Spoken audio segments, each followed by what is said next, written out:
Hi, I'm Teresa from capturingthecharmlife.com, and I'm here to help you turn your homeschool challenges into your homeschool charms. Tell me how your week is going. This week, I am going to do a different kind of show and tell than I would normally do because it is a self-care strategy. It's something that we really all should be participating in. And when I say you'll be either convinced because you're doing it already, or you haven't been convinced yet. And it's possible that you haven't, because I know it was really only in the last 10 years that I became convinced that this was a self-care strategy that I needed. And it is skincare. Yeah, skincare. If you were like me in the first number of years homeschooling, I didn't do any skincare. Maybe I'd wash my face at night or use one of those cloths to wipe away all the makeup, but usually I wasn't wearing makeup. So if I did anything, it would be just a hot cloth to my face, clean it off, and wake up in the morning and get on with the day. Until I had teenage girls.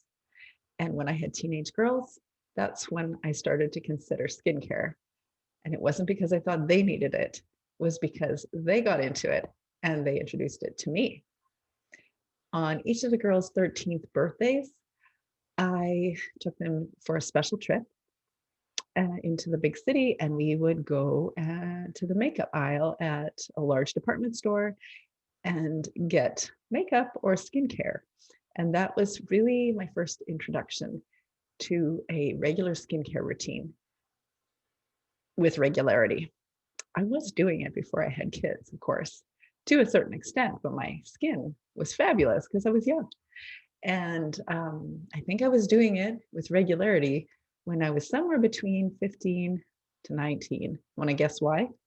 The same reason that my girls introduced it to me, because I kind of felt the need for it, and so did I. What they use is a whole different level of what I used at that time.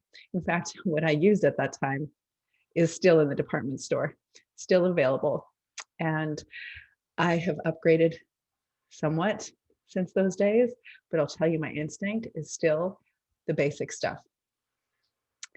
I'm going to show you today what I do for a basic skincare. We all have different skin, so we can't always engage it the same way. But I'll show you some of the products that I use with regularity now, and I find quite useful. They do not have parabens. They do not have anything that's not great for your skin. A product line that I regularly will order is Kiehl's. Have you heard of this one? If you can see that, it's Kiehl''S.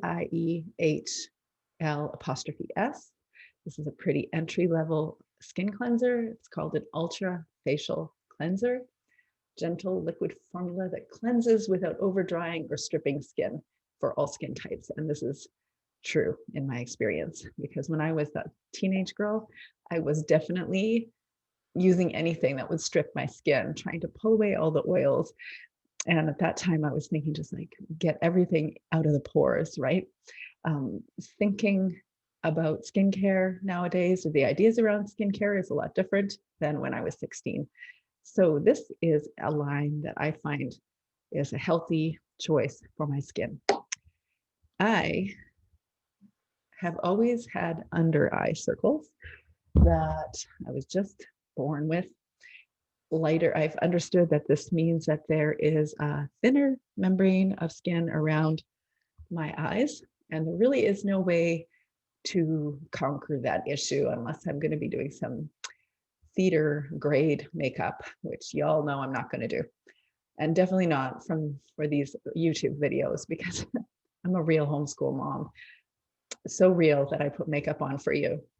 I don't even wear makeup on the regular unless I'm doing these videos or I'm going to town or doing something special. The kids actually know that I'm doing some recording, or we're going to town if I've got makeup on. This is a very simple product that I put under my eyes, around my eyes, the dark aspects of my eyes, and it does lighten it up, and it's also considered a moisturizer. It's the ultimate eye cream by Olay. So yes, this is from a drugstore. And I usually do that at night. In the late evening, I often will put on a Kiehl's, the same product, moisturizer at the very end of the night, and I run out and I didn't order it. So I went to the drugstore and I bought a Neutrogena version called Deep Moisture Hydration with an SPF 20. And if I've learned anything in my years about skincare, it is to keep an SPF on at all times, even in the winter. So I do that for night and sometimes in the morning. Once upon a time, I found this lovely product by Pearl Essence. It's rose hip and vitamin C facial oil. And I'll tell you that I have been told that vitamin C oils are really good to brighten your skin, but that's not really why I chose it. It was because just the mere act of taking this dropper out and putting it on the back of my hand and moisturizing it gently around here, and just a gentle facial massage. I don't spend a lot of time doing it. It just is nurturing. There's a certain element of it's just self-nurturing, and it smells really good, and I really like it. I like it so much that I have made my own rose water spray this year. Last year I had this Mario Badescu rose water spray, and I really enjoyed the fragrance, but all my girls are saying that it has alcohol in it, and alcohol will dry your skin. So it's kind of counterproductive when you want to refresh your skin and make it feel more hydrated, and yet you're actually dehydrating it as you're hydrating it. And this facial spray that I made really is just what's inside here. There's no preservatives or anything. I'm not even sure how long this will last, but I have a bunch of rose hips on my property. So I snip them off and I put them in about 4 cups of water. I think I had maybe a cup and a half of rose hips, and I put them in about 4 cups of water and I let it simmer for a solid day. And that was it. And then I put it into spray bottles, and it smells exactly like the expensive rose water sprays. Because there's no preservatives, I'm guessing it's not going to last as long, but no worries. I use it quickly and I enjoy it. Easy to make. So what I did find is the Pearl Essence Brightening Eye Serum with vitamin C and vitamin B3. And so then I'll put this around here as well. And to be truthful, I don't even know if some of the stuff works. They say it does, and I'm glad for that. And that was the reason, like that is actually one of the major reasons that I didn't do any skincare product on my skin for a very long time, because I wasn't convinced it was working. And I think that made a lot more sense to me back in my 20s, because I didn't need to worry about it not working. I had great skin. I was past that teenage phase and my skin was clear. And then I spent, I don't know, the next 10, 15 years just exhausted because I had little kids and was pregnant or breastfeeding or something all the time.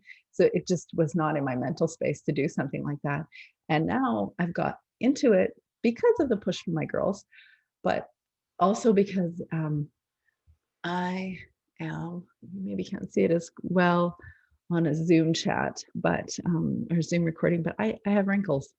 I'm almost 47 at the end of November, and I'm starting to notice it for sure now.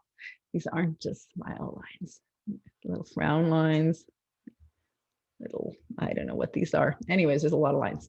So I am doing something about it now, because I just kind of feel like maybe I should get on that.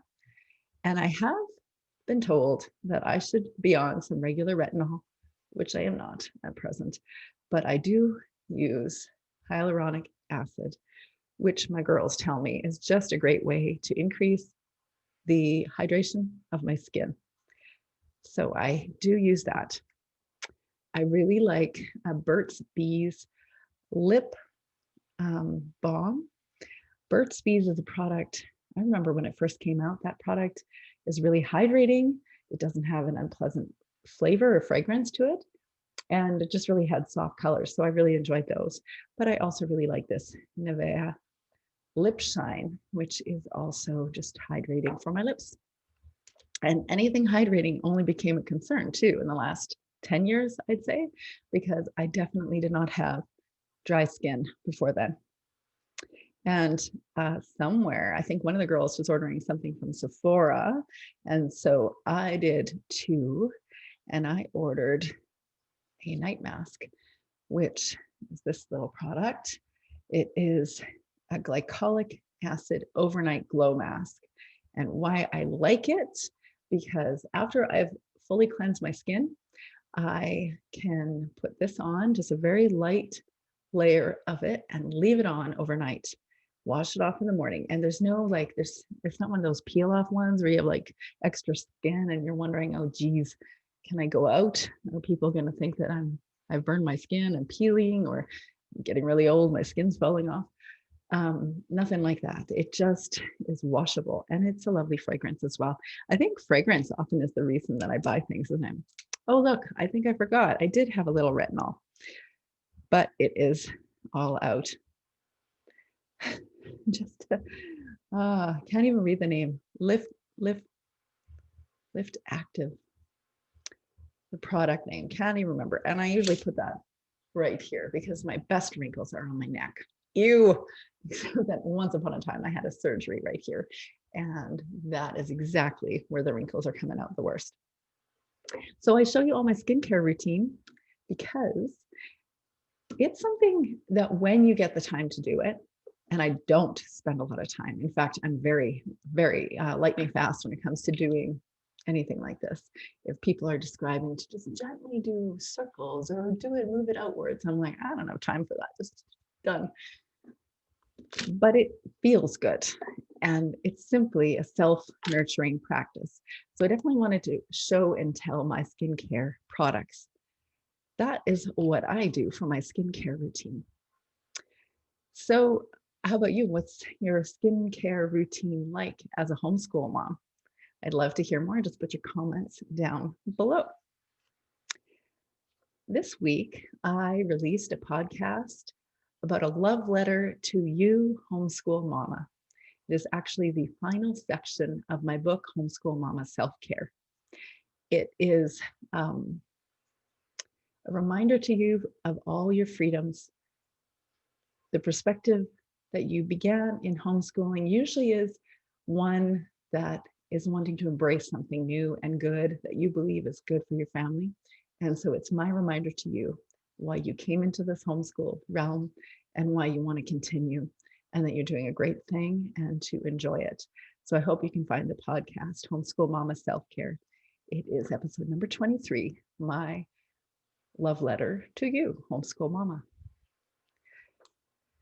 This week, I want to share with you tips to find quiet in your homeschool.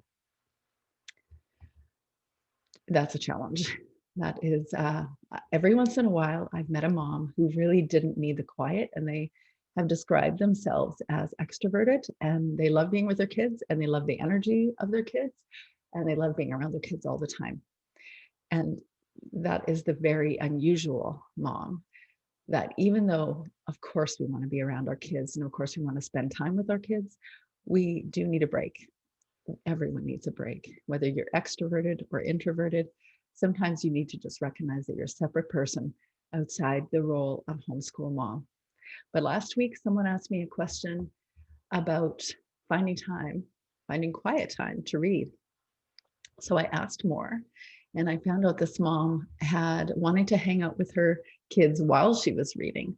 And they were, I believe, about 7 and 10. So her goal was to have a quiet reading time with her children in the afternoon. And, she said it seemed to her that her kids, especially one of them, would be more interested in engaging her, having conversation with her while she wanted to have quiet. But for the rest of the day, when she was available, that child was eager to do their own thing. Totally remember that. I have 2 kids like that, one that's no longer here and one that is still here. And I often have felt kind of frustrated, I think, or kind of like perplexed too. Why is it that I'll spend all day long chit-chatting or engaging that child, and then it is at the very end of the night? Does this sound familiar? At the very end of the night, they just want to talk and talk and talk and talk and talk, or they want to talk at a time where I really can't. And I have that experience too. I know one of the things to offset that for sure is to make sure that they know that you have your full eyeballs on them, and you really are listening to their stories, with your whole energy, with your whole heart, not half-hearted. And because there's a time for that too, right?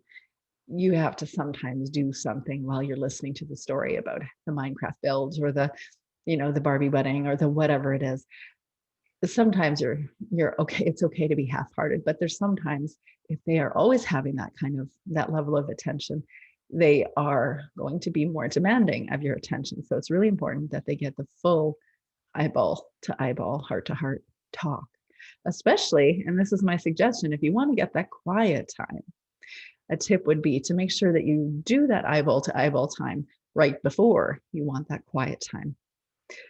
So here are some of my thoughts in how you, homeschool mama, can get a little quiet time in your day. And of course, it's very dependent on your specific children and the specific ages, and you know your child best, but here are a few possible ways to get quiet. You might need to go for a walk or go for a run by yourself. And if you have a child that is responsible and you know they can take care of a younger child, take advantage of that. If you've been doing this homeschool thing for a while, I'll bet you already are. And I encourage you to do that. There is that notion in our culture that we are to be mothers to our children and our children are not supposed to be mothers to our children. And I agree. And I also think that it's useful for them to participate in the household. And it's just not possible to be fully everything for just one child all the time. This is the reason why I wrote the book, Homeschool Mama Self-Care, because we can't be everything to everybody at all times. We also have to be something to ourselves. So we get to help our older children enable a closer connection with the younger children by maybe sitting to do a puzzle with them or playing dolls with them or, whatever they like to do, and actually practice being with them in a big brother, big sister kind of way. And if you have a child at a certain age, you know the age, you know your child, if they're capable of looking after the younger child, if they're safe with that younger child. I don't need to prescribe an age because I know we know that as moms, whether they're safe with their youngest or with their siblings. Then if you know that they're safe, then take advantage of that and get outside for a walk, just to change the atmosphere or just to burn off some tension by going for a run. Sometimes you might just need to arrange a Saturday afternoon when the kids are hanging out at someone else's house, if that is possible, to trade kids. That was one of the most helpful routines that I got into, especially when my kids were younger, that I would take someone else's children one week, and then the next week that person would take my children, and I felt my children were safe with them. I almost felt like they were an extension of our family because our kids knew them so well. And because of that, I got to have truly separate space and I could find quiet to do whatever I wanted. My own version of quiet, if I am quiet in my own house, is to actually clean up first. And some people will say, don't waste your time doing that. And that's fine if it works for them. But for me, it helped me to just do a quick cleanup of whatever it was most pressing, because it actually helped me to, I think, decompress a little bit after everybody was gone, but also to just feel like my world was a little bit more in order before I got a little quiet to do whatever I wanted to do, which usually was about the same thing that I was doing when they were with me, but it was a whole lot quieter. And you could also maybe arrange a getaway when your partner comes home. Sometimes that's just necessary, where you really need separate space, or you've had a hard day and it feels like the tension or the intensity of what's going on with maybe sibling conflict, or you're having conflict with your kids, or that just a day that went sideways. You just need to get out for perspective. I cannot tell you how many times I have gone to a grocery store as, full, how do you say, as a parent that's been around for a long time. And that grocery store visit was actually really useful for perspective shift. And that was all I was doing. I wasn't doing anything more exciting than a grocery store trip. I don't recommend it. I don't think that going to a grocery store these days is all that relaxing. I don't think they were ever relaxing, but even if it is only a grocery store trip, or a walk around the block, or a trip to the library, or a bookstore, or a park, or anywhere, go for a drive. Something like that does help to really shift your perspective and get clarity. So if you're having one of those days, just leave Dodge as soon as your partner comes home.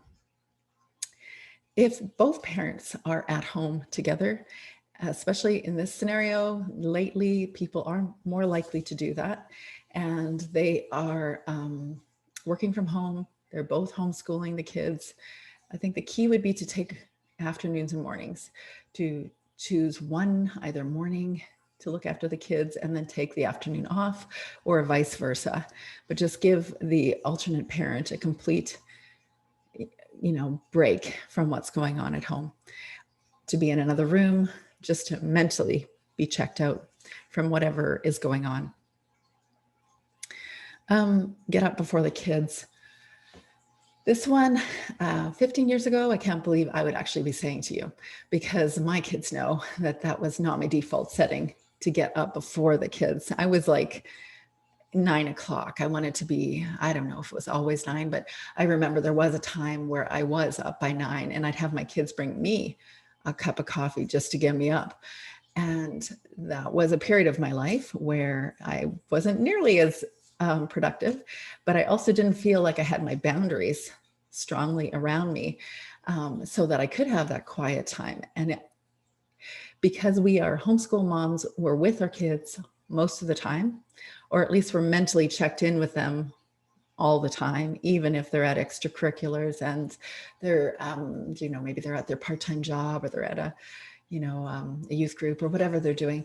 They could be all different manners of places, but we're still with them in spirit all of the time. They are a significant part of what we do. So we need to get separate from that at different times. And one of the best ways I could suggest it is to start the day separately, doing your own morning routine. And I do have a YouTube video specific to that, about creating your morning routine. Everyone wants different things in their mornings. Certainly when we have younger kids, we have more of a challenge getting that quiet time and fitting in more time for that quiet time. But just 15 minutes, like I say in my book, 15 minutes, that's all you need to start the day with your own mental space, clear and certain how you're going to approach it. It's going to be super helpful. So get up before the kids. Designate screen time for your quiet times. So it's a common practice in the afternoons to have a quiet time reading together. A cup of tea, maybe scones, maybe cookies, maybe sitting in front of the fire, maybe just a few candles. Maybe you're sitting or in different rooms, or maybe you're sitting in the same room quietly. But if you have certain kids that are either very antsy or have a really hard time staying focused, or they're really young, then I would suggest using your screen time, or that child's screen time for that specific time, so that you could read. And that, of course, means that they don't have full access to their screens all the time. Just like candy, they'll appreciate it more when they have it. So maybe you could designate screen time, or even a special basket of activities that are intended just for that time. You could head to another room and practice being separate from them for just 15 minutes, or if they're a lot younger than 15-minute separation, maybe just a few minutes. Put an alarm clock outside your door for the amount of time that you expect to be quiet separately. Turn that alarm clock on to, say, 15 minutes, or 5 if they're really little, and get them to practice waiting until the alarm clock goes off. And when that alarm clock goes off, then they know they can come knock on the door and say hi to you. And what I'd suggest is just to keep stretching that every day a little bit more. Maybe it's 6 minutes, now it's 7 minutes, and keep practicing. It is a boundary that is grown, just like a muscle gets stronger after a lot of exercise. That's the same scenario with boundaries with your kids. When they know that you are serious, that you really do want that separate time, you really do want that quiet space, then they will simply learn. They will have a lot of practice and they'll learn that you really do mean that you need quiet. Sometimes, if you can, just leave the home by yourself. Even an afternoon of errands alone can refresh when you're accustomed to being with your kids all day. I think I said that already, didn't I? Being home alone is the sweetest for me.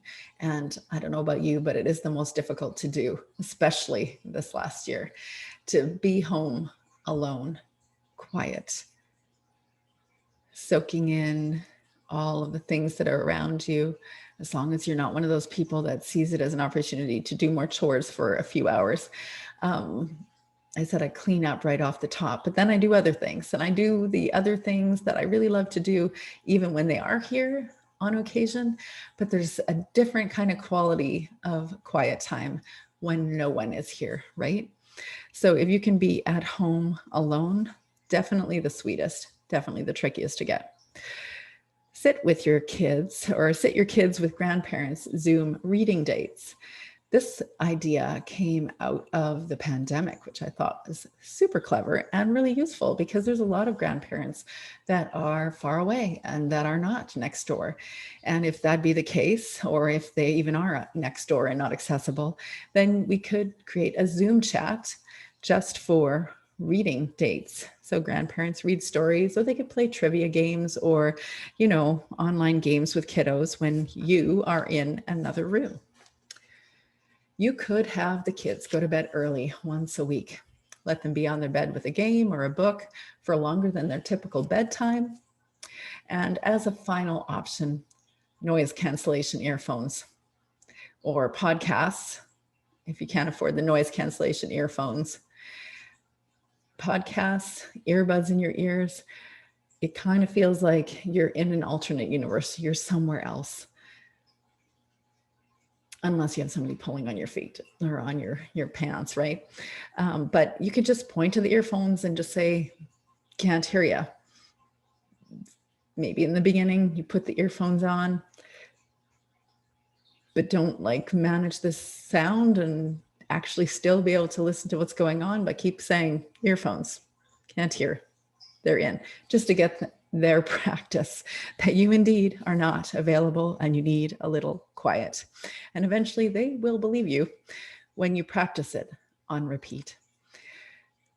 Mama, you need to know what you want, how much quiet time you want, when you need it most, and you need to be humble enough to ask and assert that you need it. Set those healthy boundaries, and on repeat until the quiet time habits are entrenched. Keep going. I have more of my ideas about quiet time and handling overwhelm in another YouTube video, how to get quiet, handle overwhelm, and deal with boundaries. So, self-care strategy tip this week is to alter your expectations. I told someone online that I would address their question about time management, but she didn't get specific with me about how she might need time management skills, because there's many different ways to approach time management in a homeschool. I think instinctively, when a homeschooler is new, they often are asking, how do I get all the things done in a typical school day, in a routine or a schedule of a typical school? And I frankly would just say, don't try. It's not necessary at home. School and home, not the same thing. It will be very difficult long-term to maintain, because it'll be a challenge in the relationship. And if you're watching your child long enough, you're going to learn that they are actually learning, and you don't need to do things in a schoolish way. So I would suggest not to try to create a school schedule.